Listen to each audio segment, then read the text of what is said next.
So in this video, we're going to take a look at the Lobo LX80 expansion interface I picked up. Sadly, it's not nearly in as pretty condition as the one here in the photo is. The Lobo LX80 was an expansion interface for the Radio Shack Model I computer. Had all the standard stuff, on board: 32K of RAM, heartbeat for time, floppy disk controller. They could support up to 4 single or double density floppies. And it's interesting, both 5 1/4, 8-inch hard drives were supported. Parallel printer port, 2 optional serial ports with a really high baud rate, which is interesting. A fixed disk port that could support up to 8 hard drives, which is interesting. And the switch alternate ROM. It's interesting to me that in reading through this, the disk routines were contained in a special ROM within the unit, which were enabled it to boot from a hard drive. However, the way it addressed the floppy controller, etc., was different from the Radio Shack expansion interface, and that meant that stock TRS-DOS, LDOS, the TRS operating systems didn't work. They would have to be patched to work with it. It came with LDOS, which apparently originally stood for the Lobo Disk Operating System. We all, know what LDOS is in the current world of TRS-80s. Which was derived from this. So, I wish the one I had was in better shape. We'll jump in here and look at some photos, and you'll see what I mean. So yesterday, I finally got out kind of junking again, and came across something that seemed like a real find, and in some ways it really is. So I can show you a picture here of the pallet. So there was a huge pallet of stuff that come out of a Boeing engineer's basement, back shed. I don't really know. He was apparently a hoarder, and in really rough shape. And what caught my eye was the unit right down here. I recognized the case and thought it was probably a Lobo expansion interface for the Model I, and then more digging found the 2 Model I keyboards. A really beat up monitor that I didn't take. I have 3 good monitors. An 8-inch drive case, and a case with a full height 5 1/4 hard drive and a full height full height 5 1/4 floppy drive. The expansion interface itself really, really rough, and we'll look at some photos of it here. Let's jump into that's the wrong folder. Let's take a look here. So I spent today kind of tearing this down. This was the original view I had looking at it, and I saw what I thought was the Lobo Drives interface, and I went, oh, awesome. Never seen one in person. Case is rough. It's dirty. There's some. This stuff got chucked onto a pallet. Paint got bruised up even worse than it was, etc. Another look at the case. I don't know if you can see all the grain corrosion up in the DIN plug here. Very rusted out on this side. Metal just kind of crumbled on this side as I worked harder on it, which was sad. I don't know that the bottom half of the case is actually salvageable. And again, a view from the back, just rusty, nasty. Had a huge spider in it, which of course thrilled me. So when I got the case off here, there's what we found inside. Really pretty nasty. A little switch mode power supply. Actually, it's a linear power supply. I take that back. Just, it looked like this end was sitting in water, perhaps. Maybe it was up on its end. I just don't know. Kind of a shame the metal's in this bad a shape. I don't know if this could be bead blasted and cleaned up and brought back or not. I just don't know. It's something I'll think about going forward. But there's kind of a view of what it looked like straight from the pallet. The next interesting piece on it was the 5 1/4 inch drive unit assembly. And it doesn't look like I actually grabbed a photo of it with the case on. So there's 5 1/4 inch hard drive sitting down here, 5 1/4 inch full height floppy drive sitting here, and this interface card on top, which was surprisingly clean. Inside, this wasn't bad at all. There was a little bit of nastiness, but not the cobwebs and just the nightmare the other unit was. Oh, excuse me, I'm losing my voice here. So I did some teardown on it. We'll look at it here in photos. It's interesting because it's got an MFM hard drive in it. that there's 2, 4, 6, 8, 10, 12 what look to be MFM data connectors. Could this thing really support 12 MFM hard drives? That would have been amazing. And this is the data cable that goes down to the MFM drive. So looking at it from the side, there's this inner metal chassis that the PCB is mounted to, and then the electronics and power supply inside. Again, the gold is, in good shape here. The cables aren't horribly dirty. Just a lot of stuff's made it in through the vents, and tiny bits of corrosion, but nothing too horrible. Looking at the other side, we can see the side of the Seagate hard drive here. Again, some corrosion and nastiness. Look at it from the back. The controller port PCB, it's tin plate. It doesn't look horrible. You can again see where there's been infiltration of dirt and stuff into the unit here on the cable. But again, not bad. Pulling that little metal wrap that had the PCB on it, we get a look down inside. Decent quality linear power supply from back in the era. The drives, besides the rust down here, look reasonable. You can see there's some rust here on the hard drive. I didn't actually pull the drive out to look inside. What almost appears to be maybe some salt pitting. I don't know if this guy lived out near the sound.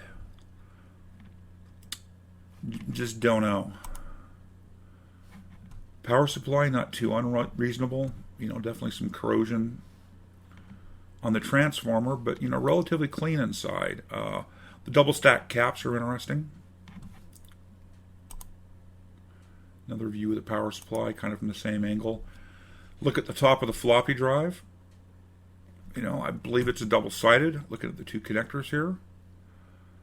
Pretty reasonable. You get a hint that the gold down here is not too bad. A little bit of TLC. This might be a fully functional floppy drive. Another shot of the top of the floppy. And some more photos just down inside.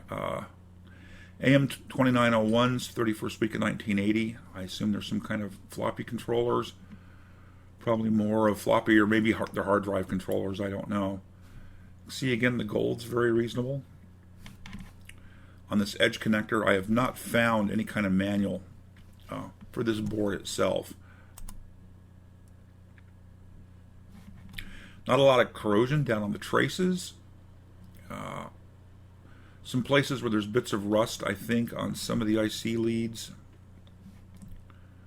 It's not full of corrosion down into the sockets. Copper looks decent. There's definitely some kind of programmable logic, it looks like, on the device.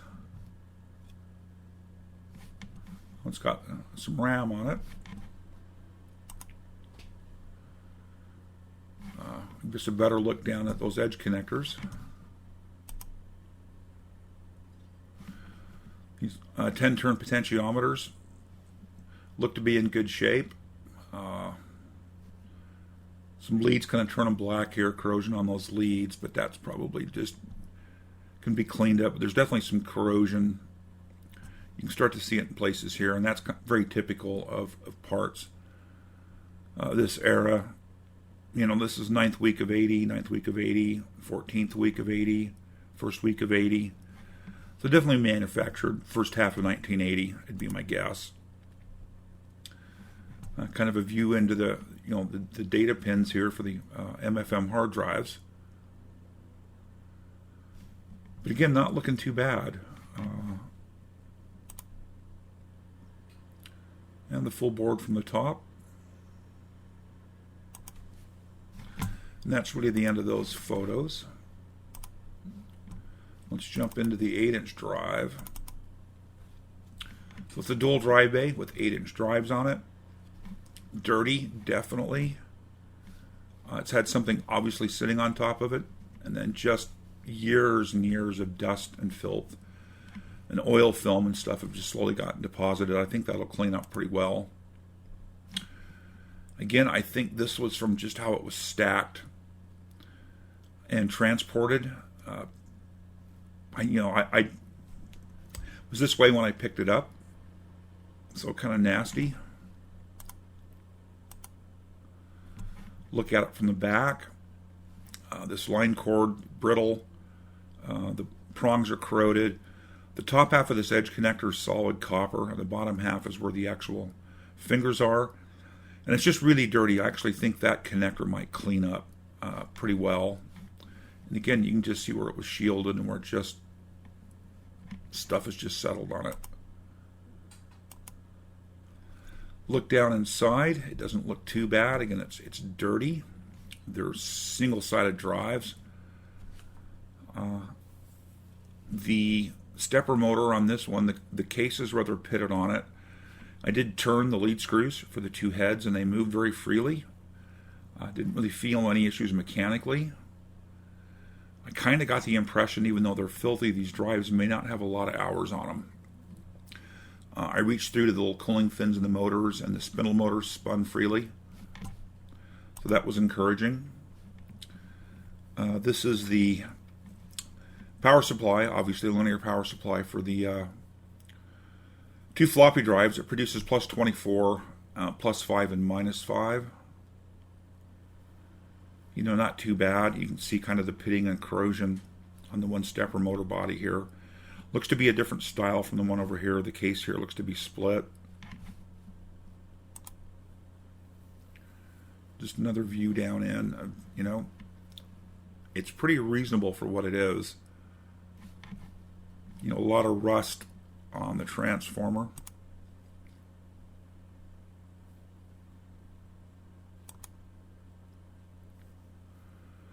You know, the two 8-inch floppy drives, they are Shugart 801s. I've actually stripped this chassis all the way down to the sheet metal for the 8-inch drives. I have need for an 8-inch drive chassis, and this will work well. And whether I'll use these Shugart drives or swap in the Siemens drives, you've seen me working on the Altar project, I don't know. You know, definitely some rust here. It's definitely been in a wet environment.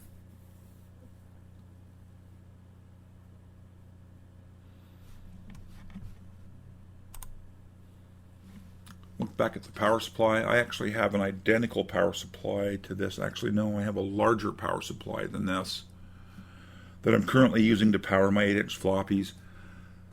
This power supply didn't seem too bad inside. I've held on to it. I may potentially go through it. I've really thought about how to approach this, whether I should just put in some switchers for what I'm going to build, you know, and get a little bit better quality, or a little bit better, less weight, potentially higher reliability. Like I said, these are Shugart 801s. I pulled them out. PC boards are nice and clean. Stripped this case all the way down to the sheet metal. It'll get a good bath. You can see some of the corrosion on the ground. A prong here on the power cable coming in. So getting through that, there's one more set of photos we'll go through, and then we'll look at a bit of live video. And these are some close-ups of that printed circuit board for the Lobo Expansion Interface, and you can immediately see the challenge here. You know, lots of rust and corrosion. These parts are soldered in, they're not socketed. Lots of corrosion here on these traces. The green kind of says to me there's been something potentially acidic or acid have gotten to these. I don't know what. Maybe it's just salt. I don't know. Lots of spots where the traces are questionable. The traces are very fine on this side of the board. So let's just kind of shuffle through these. It's that same area, corrosion, a little Lobo interface in the copper. No idea what's happened to that resistor. 1K potentially. It looks like it was brown, black, red.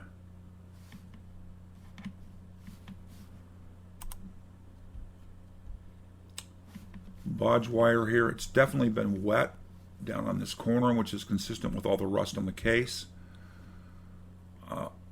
Horribly. It looks to me like somebody blew a trace off here. and maybe reworked it with some wrap wire. It's hard to say whether that was a factory bodge. This goes to a plate through to the other side. It's just hard to say if this was somebody fixing something. Really don't know. Having a schematic for this would help, which I don't. Actually, I do. I think I've got a couple different schematics for the LOBO Expansion Interface. Down here, just lots of corrosion, lots of green. The traces actually look better here on the photos than they did to the naked eye. You know, debating whether this is recoverable or not, still in my head. Just lots of corrosion.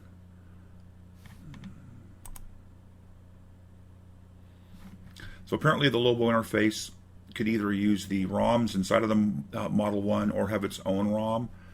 And apparently this has got version 4.4 or whatever that ROM was.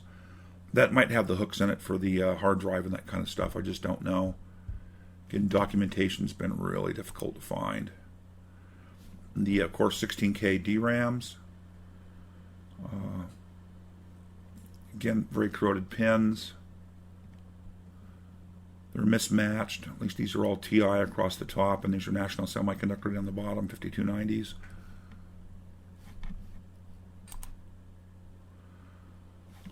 I'm guessing floppy controller. It's the only 40-pin package on this board. It's on the complete opposite side of the board from where I believe the floppy interface is, so I find that kind of interesting. Again, just, you know, more looks here at the corrosion. Looking at these traces close up, they are probably in better shape than I had guessed. You could optionally fit two RS-232 ports. I'm guessing maybe 8250 UARTs. What I'm not seeing particularly are like 1488, 1489 line level converters. Maybe those are back in here. I'd have to look at this side of the board, kind of eyeball the wiring. It may be in the schematic. Just some more slightly fuzzy photos of the board. Then I shot close-ups here. The idea here was to capture part numbers. You can tell these are 244s, LS02, LS30. If I'm going to strip this board, I'm going to clip the leads on all the ICs, remove the package, pull the pins one at a time. And then working on cleaning the holes out, so I'll have to get a really good map of all the part numbers. Be a huge project to restore. Wow, that was a lot of corrosion. Let me jump back over here. Just rusted beyond belief. More shots of the corrosion. There's an electrolytic cap here, which surprisingly I don't see electrolyte damage. So I'm guessing that cap hasn't leaked. There's a switch up here in the corner that's used to select whether it's the ROM inside of the Model 1 keyboard or the onboard ROM here for execution, and of course a dip switch for setting configurations. More views of that same corrosion. Get that around that disc cap. That's amazing. I really would have liked to have seen this LOBO Expansion Interface be in better physical shape. Who knows how many decades this set down there wet. Kind of similar views. There's a couple of 2114s it looks like here. It's kind of fuzzy, but I am guessing floppy interface. I'd have to look up the part number. I don't know. A little better photo of that. Actually, those are 2111s. Interesting, 400 nanosecond, I believe. They're small SRAMs, as I recall.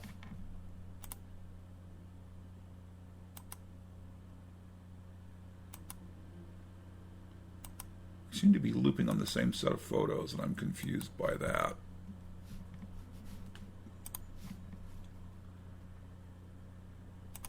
Let's come at it from the other direction. Or have I gotten through all the photos? Maybe I got through them all.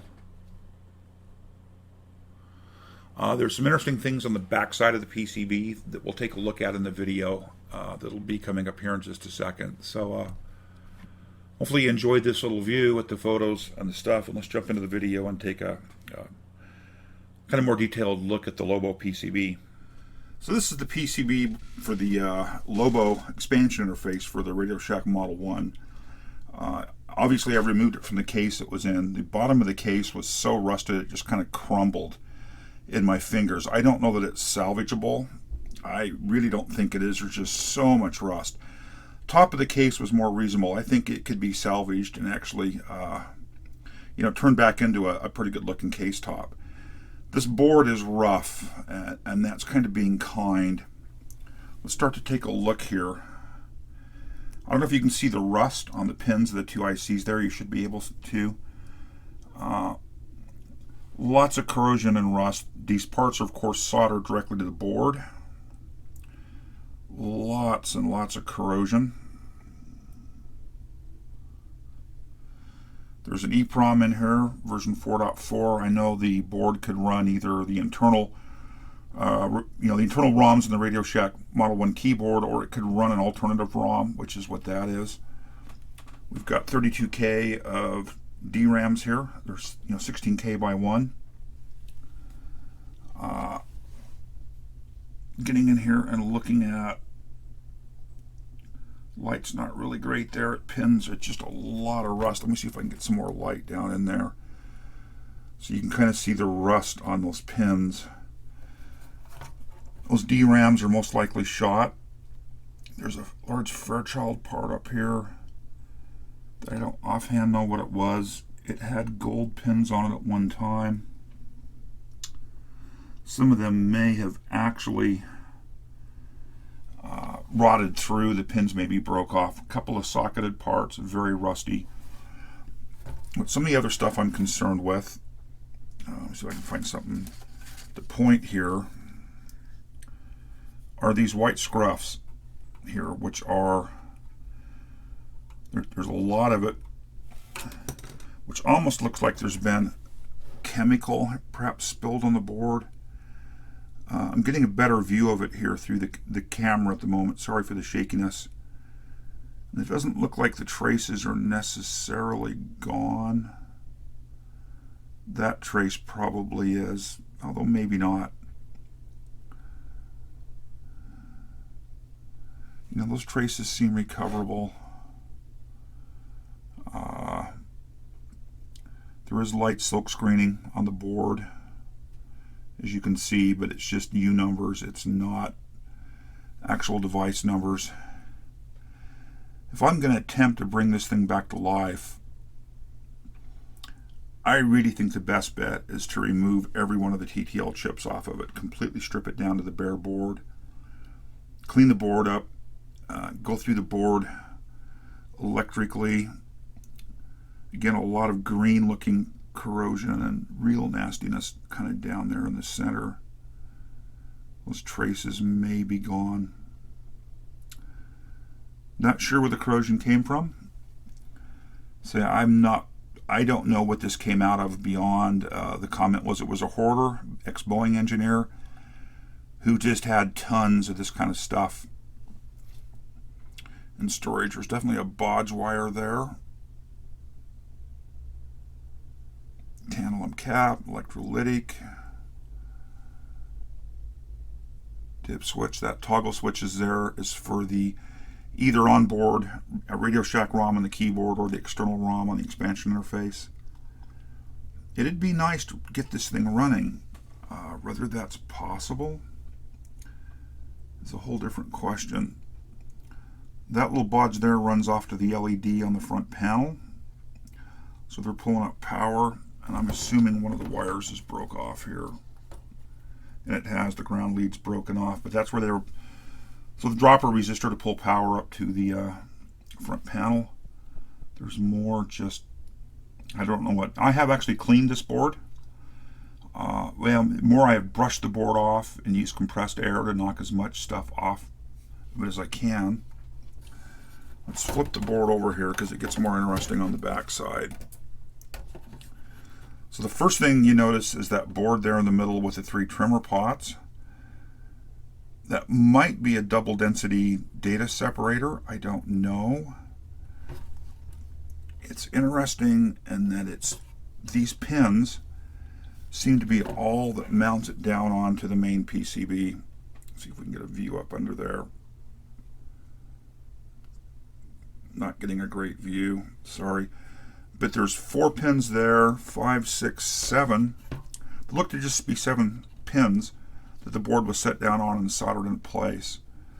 A little bit of bodge wires on the back. Some twisted pairs here for something. So I'm really going to need to document all of this well. That's definitely a bodge.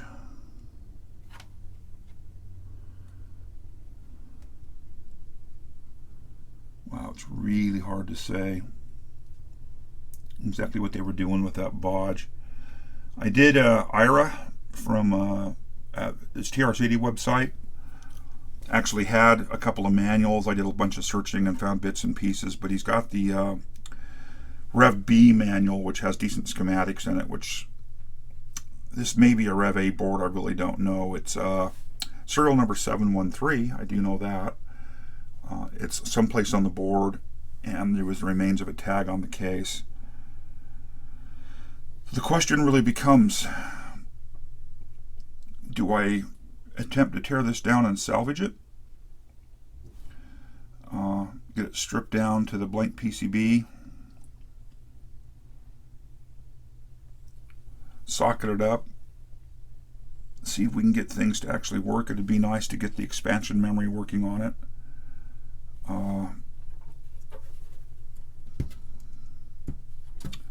We just had a LED spiking cap break off from someplace. I have no idea where that was mounted. Hopefully it got captured in video. Looking at it, it was just tack soldered on someplace. I just don't know. I don't know where to go with this. You might have some suggestions. I'd appreciate them in the comments.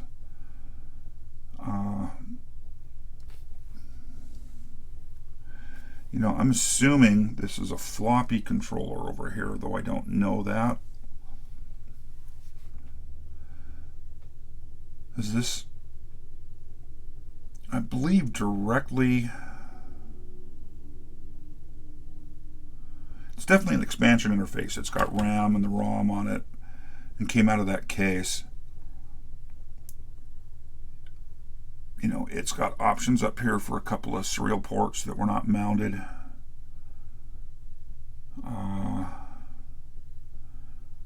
You'd probably find out what those parts were in the schematic and stuff. I'm guessing the 224-pin packages up there are the UARTs themselves.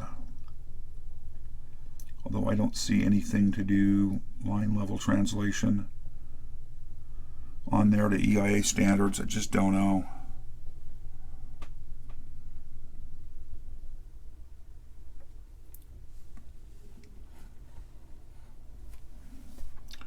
Some gold plate left on there. The tin on these is rough.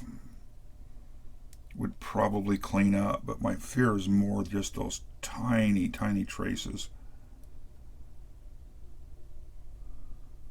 The top of the board wasn't solder masked, only the bottom.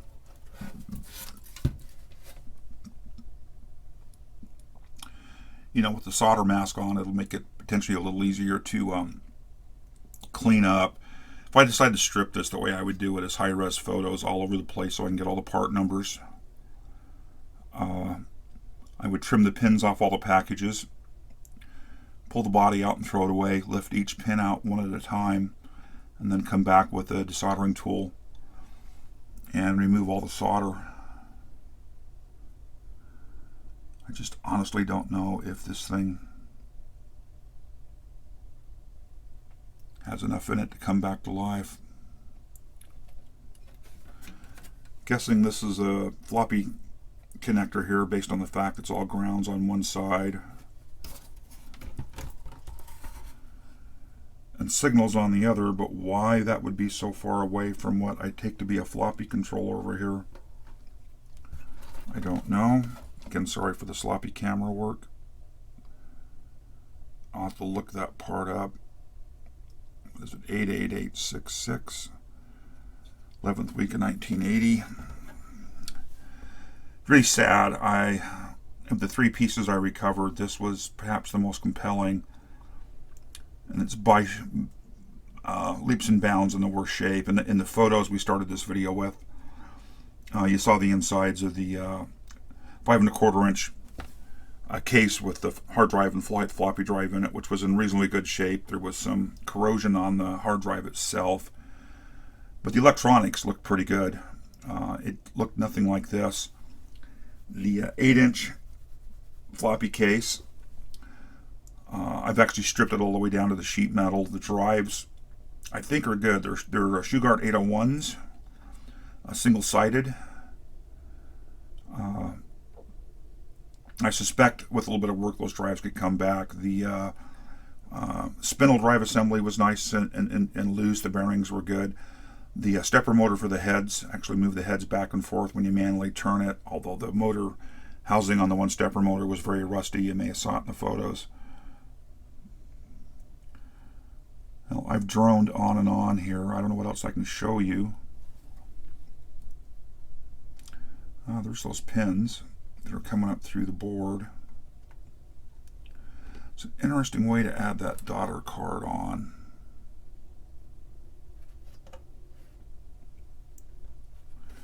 Used to be a cap right there.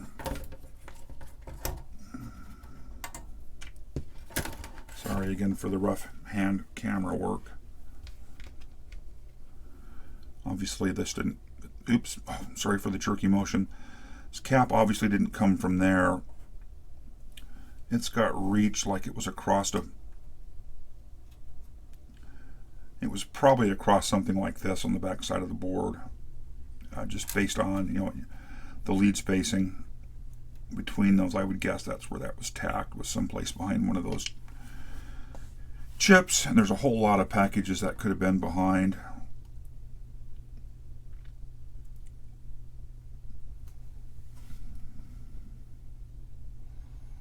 I guess I'll just end with another look at the corrosion. Camera's actually doing a really good job of letting me get my first kind of close-up look at it. I don't see anything there. If one of those traces were open that couldn't be repaired. What you don't know is how, you take an ohm meter to every trace on here. You just don't know what kind of micro cracks there are in those, or where it's narrowed down to the point where it's open.